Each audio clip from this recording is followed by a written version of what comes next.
All right. Hello. Welcome, everybody. This is a Patreon only episode. If you're watching this on YouTube, then this is kind of a preview of the episode.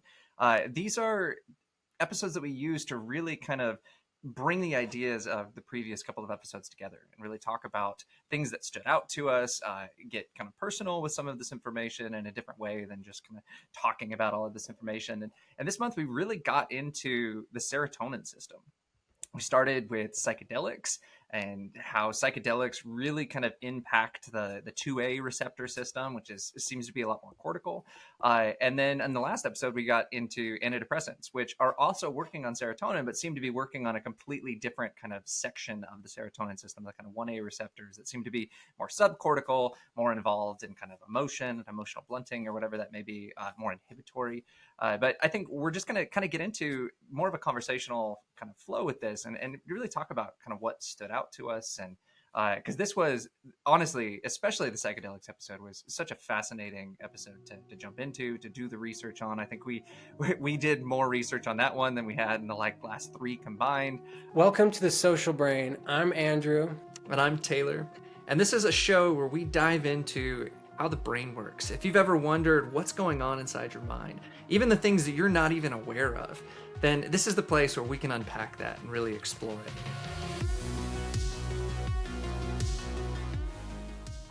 So yeah, you want to kick us off, Andrew? Yeah, for sure. Just jumping onto that point, I feel like the reason that we ended up doing so much research with it, at least for me, it seemed like I had this sense that the research was more solid than it was. I don't know about you, but even though there is some really interesting, really promising stuff with psychedelics and treating, mental illness and as kind of an adjunct to therapy, it seemed like when we actually started diving into it, there was a lot more skepticism in the community, in the research community, than I had previously understood. And that was maybe the biggest new thing that I learned throughout this was and actually it applies to SSRIs too. There's this huge debate in this field, especially with SSRIs, but also with psychedelics, as to how effective they are for treating, whether it's depression or anything we want to talk about. There's just a lot of uncertainty here. That's not to say there's nothing to it, but I think that has to do with the serotonin system, with how the serotonin system actually works, because it is such a complex neurotransmitter and just a signaling system in the body. It's not isolated to the brain. There's,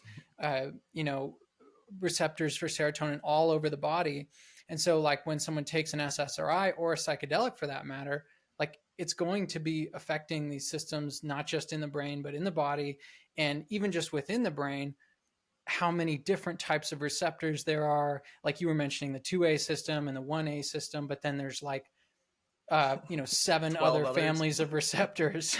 So it's that was super interesting to dive into. What do you think for you is the biggest lesson?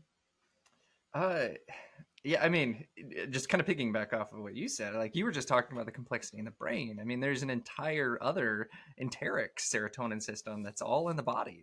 The whole gut brain idea is all serotonin. I mean, serotonin is one of the most ancient neurotransmitters. I mean, they think it's one of the oldest that had, I mean, in early animals had a lot to do with satiety, about whether they were eating enough and were full and all that kind of stuff. And over time, as animals got more complex, the serotonin system took on tons of different roles.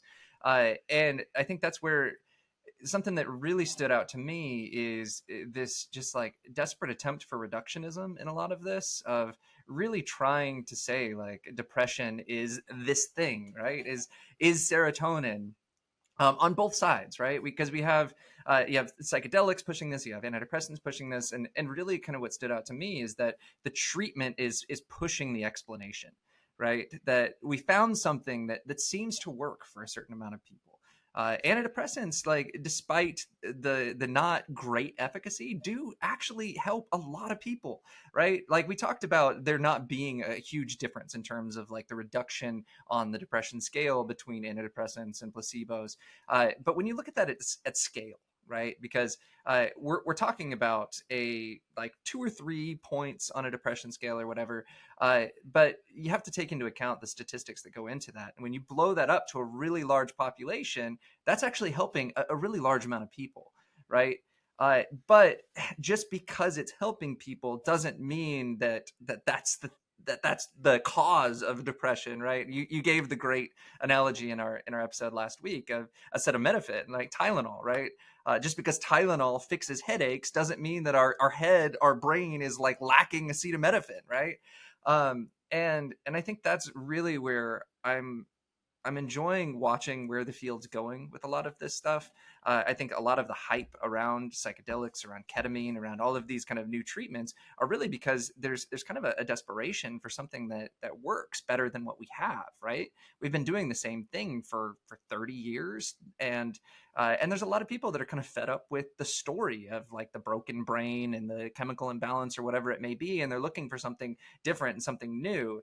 And I think something that really stood out to me is that the psychedelic work is very promising. Like it looks really cool what it's doing, but I think, like you said, something that was just really glaring for me, like as an academic, is just it's really hard to study. Like you cannot have a control group, right? You have a placebo and you have magic mushrooms. Someone knows that they're on the magic mushrooms, right?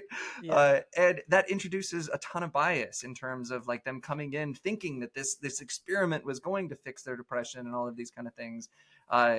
So that really, I think, is something that stood out to me, as well as like the idea of the term antidepressant and how much I just hate that phrase now, because they're not antidepressive, right? They're a medication, and I think that's really what I want to see more of a push of.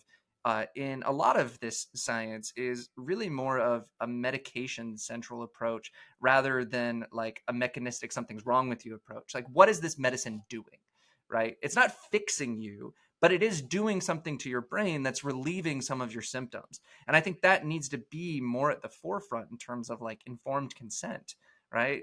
It's not informed consent if I'm telling you that your brain's broken and this thing is fixing it. It's a lot more informed consent if I'm saying like, you have depressive symptoms. This seems to blunt some type of emotional experience, and that may help you kind of work out of a depressive episode. Yeah, that is really interesting. And like just back on that point about there not being a placebo for psychedelics.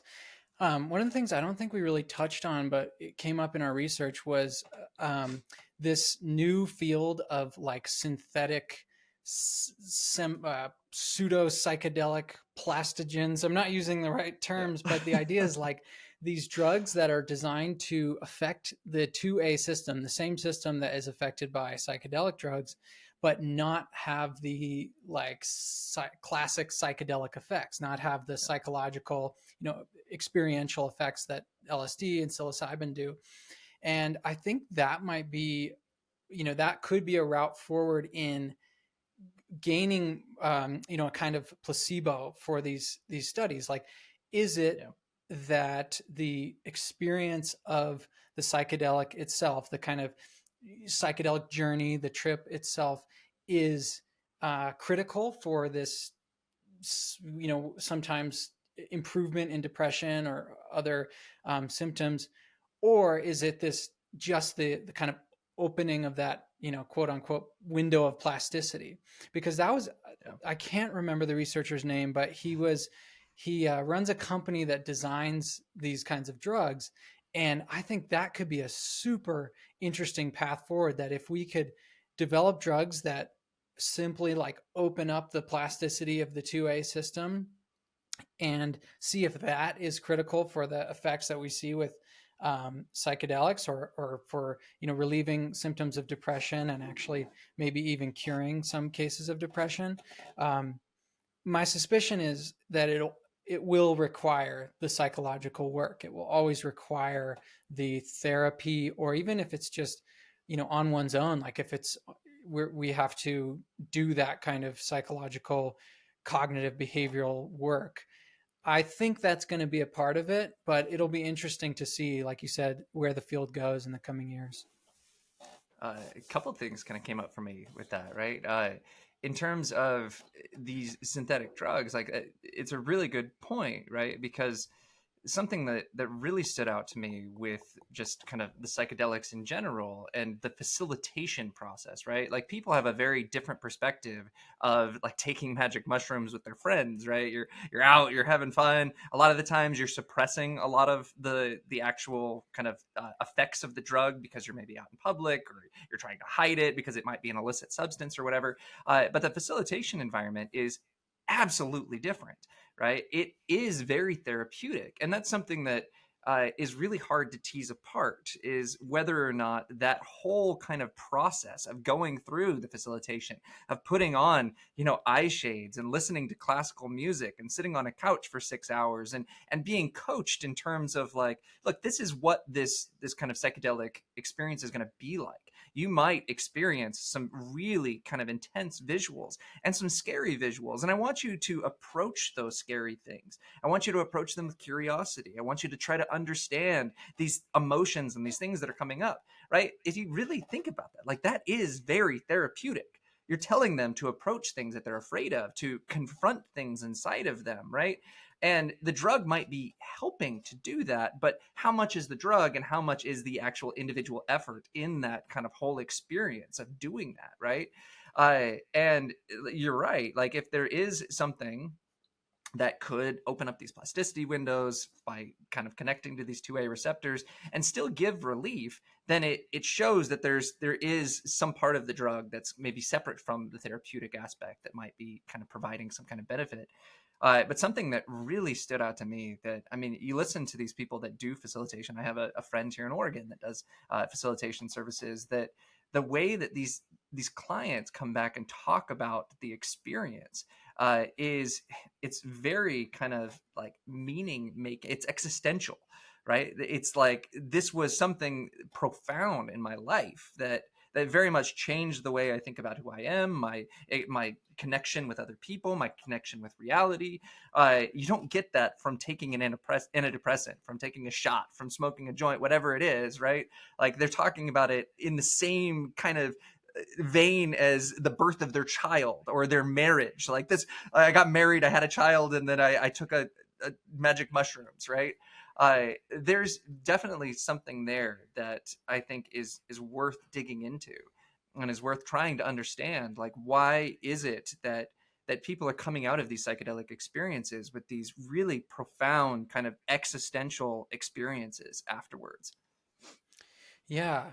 And there was some like criticisms that I started running into, just like looking around at kind of, I don't know, the more general media landscape of people who kind of critique this area and saying like, you know, kind of caricaturing it as like, well, when you take this drug, you're somehow like going into this realm where you then pull out this, sacred knowledge or something. And I don't think that's what's happening. I don't think that's like a rational way of looking at this. I think like exactly what you were alluding to and what we've been talking about in these episodes, it's about changing the brain state in a way that facilitates these kind of hyper meaningful and transformative experiences that like, I don't know, I'm reminded of William James, the psychologist, the like kind of father of like American experimental psychology. He had this quote where he took I think it was ether, and that Yeah. was like a big drug, like back in the day. That was like a recreational drug around in like the 1880s or whatever. And he took it to see like what the effects would be. And he said it was this profound, amazing experience. And he was having all these revelations and things, and he was writing them down. And then I want to find the quote, but it's him reading it when he was sober. Like he wrote it down, and he's like, it was just gobbledygook. It was just like couldn't be any kind of meaning to it, just sort of superficial. And I think there's something to that sometimes people think that these drugs are giving them like a window into, I don't know, some other realm or something. And when you really examine, it's like, okay, that's for me. I don't think that's what's happening. I think what's happening is we're just changing the brain's state in a way that allows for these things to happen. Yeah. That's interesting, right? Because maybe it is, right? And like, I don't want to. I said it in the episode that we did. I don't want to rain on anybody's parade. Like, if that's what you believe and like that gives you comfort, then go for it. That's fine. What really kind of stands out to me though is the power of narrative, right? The brain is really good at constructing stories. And you have to think, like, when you go through life and you're making decisions and you're walking around, you're talking to people, there's so much going on under the hood in terms of your beliefs, your biases, your preferences that are kind of structures in your brain that are driving your behavior without you kind of having to think about those things, right? And those things, those structures, those beliefs, I think are something that we can gain access to when we maybe shut down some of the way that we experience the world. That maybe these drugs might be opening up this window where we're messing with the kind of bottom up versus top down balance that happens when we're going through waking life, and it starts to try to explain just like random sensory information and everything through this lens of belief, of narrative, of all of these things, right? Because when you look at a lot of the experiences that people have, like on DMT, these really kind of out there visiting this other dimension, a lot of it follows their preconceived notions, right? If they come in with very strong kind of Christian ideas and beliefs, then they tend to experience Christian entities and Christian like angels or whatever it may be. And if you come in with like there's the Joe Rogan DMT thing of him going in and the people just like F you, F you, F you, and it was these beliefs that he came out of it saying, I take myself too seriously, right? It was these internal narratives expressing themselves through these kind of perceptual narratives, and that's already possible just in normal waking life, right? You close your eyes, you can imagine a red apple. You can imagine what it looks like, the shape, the contour, the reflection of the sunlight, right? As I'm describing this, you can probably see it in your head. You can even take a bite out of it. You can hear the snap, right? You can taste the sweet juice of all of that stuff. We can turn on all of these high order perceptions without any type of external stimulation from the environment, right? And now you turn the brain into this just like explainer of random information because you've just like mixed up all of these signals and turned all of this stuff into haywire, and the brain is trying to grasp onto whatever it can and trying to create whatever kind of narrative it can with what's coming in. That's like one of my best ideas of what might be going on. Yeah, and it inevitably reminds me of dreams, of like the dream state, because yeah, when you're dreaming, your brain is in this very different state. And okay, I had the weirdest, I just have to share this. I don't know how relevant this is, but I had this kind of hilarious dream last night. So it was like right before I woke up, I was having this dream where I was talking to somebody and telling them that like as a kid, I knew the boxer Muhammad Ali. Like I was like, my family was close with his. And in the dream, I believed that. And I somehow like built that into the structure of like my life's narrative. And then I was remembering, like, oh yeah, we'd go like to his boxing matches and stuff, and I'm like not even alive at the time when he's actually boxing. So none of this really makes any sense.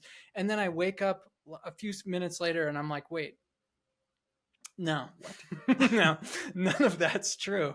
And so I do think there's something to that, because in a dreams are, as far as I understand, like during REM sleep, the prefrontal cortex has altered activity, like lower activity.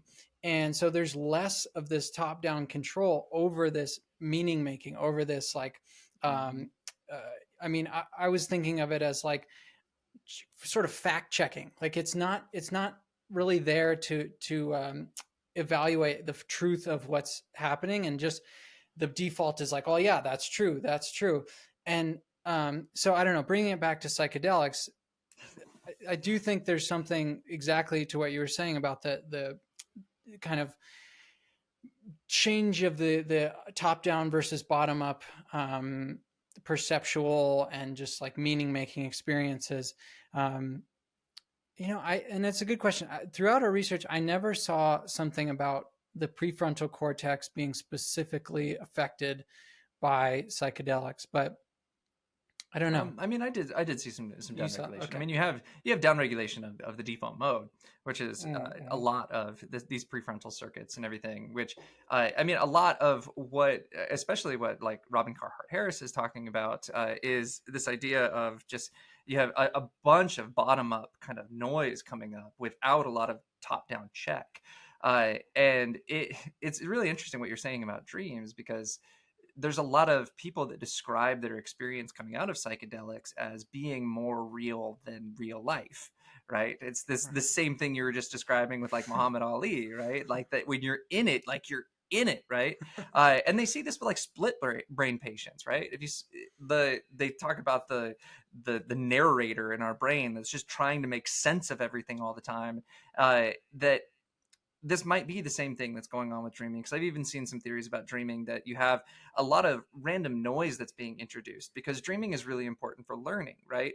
And one of the things that makes a model more effective at predicting the real world is if it's seen a bunch of different like perspectives on something, right? And so while we're asleep, the brain is just like giving us all of these random different ways of thinking about it so that we can have more of a rounded perspective on what we're learning. And usually dreams are tied to things that are going on in our real life, just like I was talking about with these narratives that kind of come into the psychedelic journey, right? Like whenever I have a brand new class that I have to teach and I'm doing like all of this prep, like I had to teach a graduate class on addiction counseling, like was not prepared for it. And I was having all of these dreams that I was like, I had gotten to class and like my slides weren't working and my clicker wasn't working and like everything was falling apart, right? Like those things are tied to like my belief systems about whether or not I might be inadequate, I might not be the right person to be doing these things, right? And those are the kind of things that people are having people face in these psychedelic journeys, right? That may be helpful for things like depression and for anxiety and all of these kind of things, because there's these internal struggles that build up as these kind of stress pressures that we don't think about a lot of the time, right? We don't really face them. We don't kind of work through like, is that irrational that I'm really kind of freaked out about this? Like, I'm pretty good at teaching. Like, I think I can do this, right? That it kind of forces you into this environment of facing these things, because they're right there. You're in this dreamscape with this monster that's chasing you, which is really kind of you wanting to quit your job or whatever, right? Yeah, that's such a good point. Yeah, that's a great way of thinking about it. Um, as our brains just like generate these experiences based off of what's happening, the context of our lives and our especially our recent memories and the challenges we're currently facing. And yeah, it definitely makes sense that psychedelics amplify almost that process. And what was coming up there for me when you're saying that is it seems like when we're talking about mental illness and even just self-improvement generally, we're talking about mental health or kind of personal development, there's multiple aspects to it, and one of them is the story, like the story of your life and coming to grips with that and then changing that story as time goes on. And then there is just the immediate emotional experience of what you're facing. And it seems like psychedelics have this effect of making the story really vivid and allowing us to like inhabit that in almost in an abstract way. And then on the other hand, like SSRIs kind of deal with that immediate emotional experience. And that's definitely a simplification because, again, like we've talked about, these things are so individualized. And I think that goes back to this point about stories, about like changing and understanding the story of your life.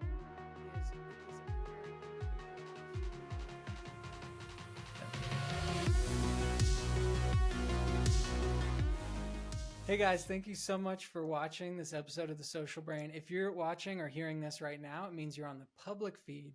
If you want to see the rest of this episode where we discuss more about, serotonin and we get into growth mindset, we talk about self-improvement later on in the episode, go to our Patreon, go to patreon.com/thesocialbrain and sign up for, I think it's the premium tier where you'll get access to these episodes, but that'll all be detailed on patreon.com/thesocialbrain.